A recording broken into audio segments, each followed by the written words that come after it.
এই পৃথিবীর ইতিহাসে এমন কিছু ঘটনা আছে যেগুলোর কথা শুনলে মানুষের হৃদয় কেঁপে ওঠে এবং ভবিষ্যৎ নিয়ে ভয় জন্মায়। আজ আমরা আলোচনা করব এমন এক ভয়াবহ জাতির ব্যাপারে যাদের আগমন মানেই পৃথিবীতে চরম ধ্বংসযজ্ঞ। তাদের নাম ইয়াজুজ ও মাজুজ। কোরআনে জুলকারনাইন আলাইহিসসালামের নির্মিত একটি শক্তিশালী দেয়ালের কথা বলা হয়েছে, যে দেয়াল ছিল ইয়াজুজ ও মাজুজের মতো ভয়ঙ্কর জাতিকে আটকে রাখার জন্য। এই দেয়াল শুধু ইট, পাথর বা লোহার নয়, এটি ছিল আল্লাহ পক্ষ থেকে নির্ধারিত একটি সীমা। কিন্তু প্রশ্ন হল, সেই দেয়াল আজ কোথায়? এই প্রশ্ন মানুষ শতাব্দীর পর শতাব্দী ধরে করে আসছে। ইতিহাসবিদ, গবেষক, ভূগোলবিদ সবাই খুঁজেছে, কিন্তু আজ পর্যন্ত কেউ নিশ্চিতভাবে বলতে পারেনি দেয়ালটির সঠিক অবস্থান কোথায়। কেউ কেউ মনে করেন এই দেয়াল মধ্য এশিয়ার গভীর কোনো পাহাড়ি অঞ্চলে লুকিয়ে আছে।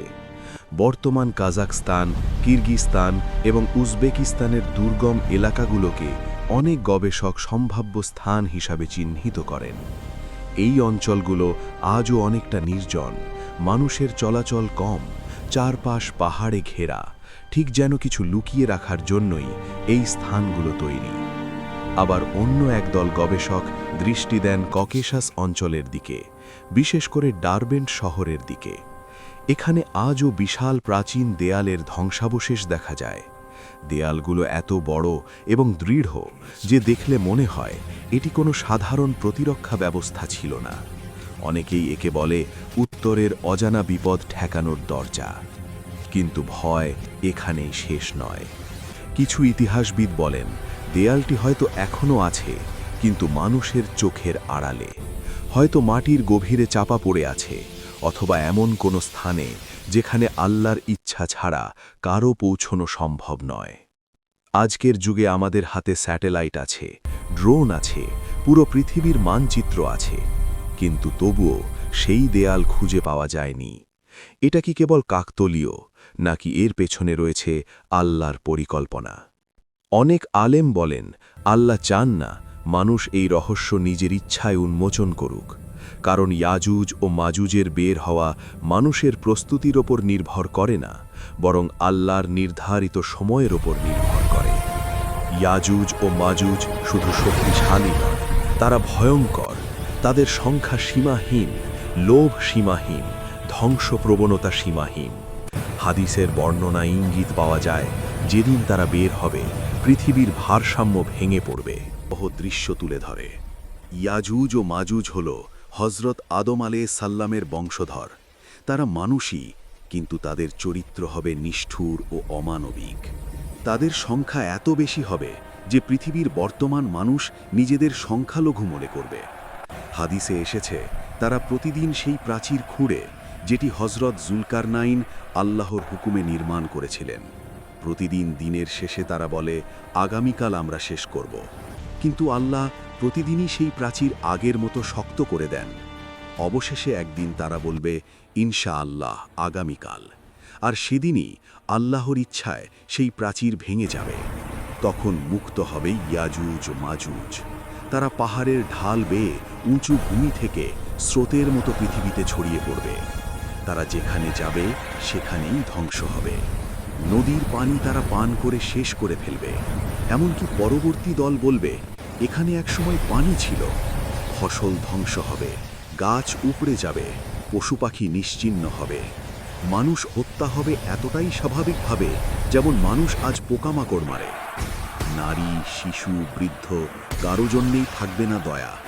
মানুষ তখন পাহাড়ে পালাবে, গুহায় লুকাবে, দুর্গে আশ্রয় নেবে, কিন্তু ইয়াজুজ মাজুজ সবখানেই পৌঁছে যাবে। মানুষ তখন বলবে আজ কে আমাদের রক্ষা করবে? এই সময়ে পৃথিবীতে থাকবেন হজরত ঈসা আলাইহিসসালাম। তিনি মুমিনদের নিয়ে পাহাড়ে আশ্রয় নেবেন এবং আল্লাহর কাছে দোয়া করবেন, কারণ তখন মানব শক্তি সম্পূর্ণ ব্যর্থ। ইয়াজুজ মাজুজ এমন পর্যায়ে পৌঁছাবে যে তারা বলবে আমরা পৃথিবীর মানুষকে শেষ করেছি, এখন আকাশের পালা।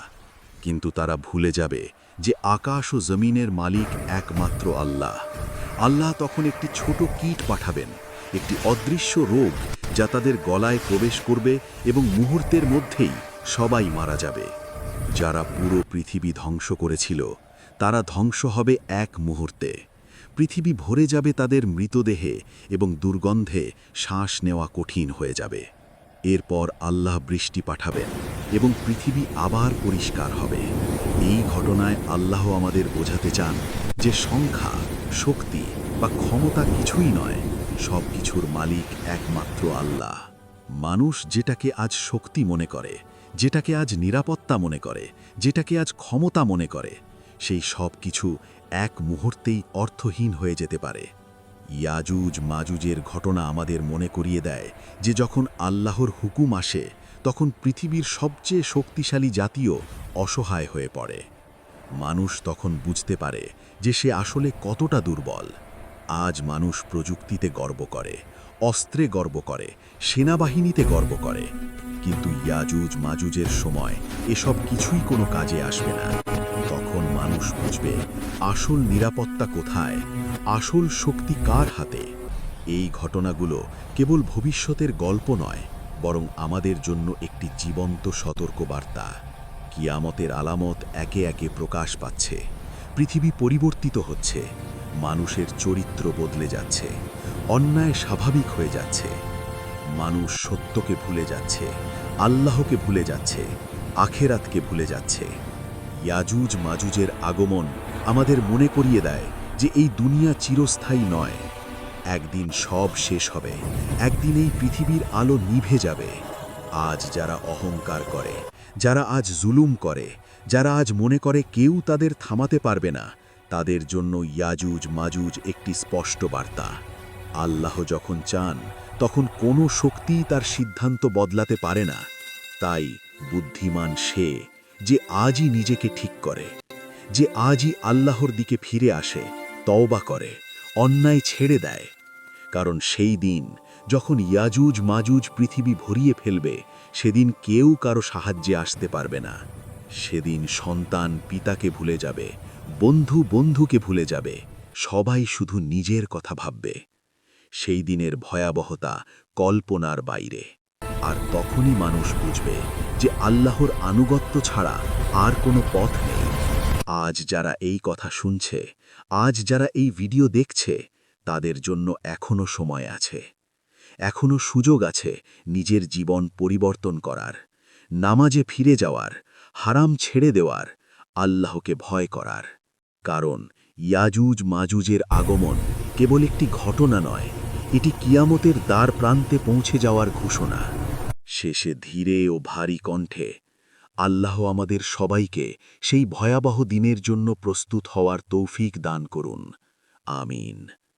প্রিয় বন্ধুরা, আমাদের এই ভিডিওটি যদি আপনাদেরকে বিন্দুমাত্র ইসলামের দিকে দাবিত করেন অথবা ইসলাম সম্পর্কে কিছুটাও জানতে সহযোগিতা করে, তাহলে আমি আপনাদের কাছে হাত জোড় করে বলছি, ভিডিওতে একটা লাইক দিন, চ্যানেলটি সাবস্ক্রাইব করুন এবং আপনাদের যে বন্ধুরা ইসলাম সম্পর্কে উদাসীন তাদের কাছে ভিডিওটা পাঠিয়ে দিন। এমনও হতে পারে মহান আল্লাহ রাব্বুল আলামিন এই ভিডিওটির মাধ্যমে তাদের হেদায়েত দান করেছেন। ধন্যবাদ। ভালো থাকবেন, সুস্থ থাকবেন। আসসালামু আলাইকুম ওয়া রাহমাতুল্লাহ।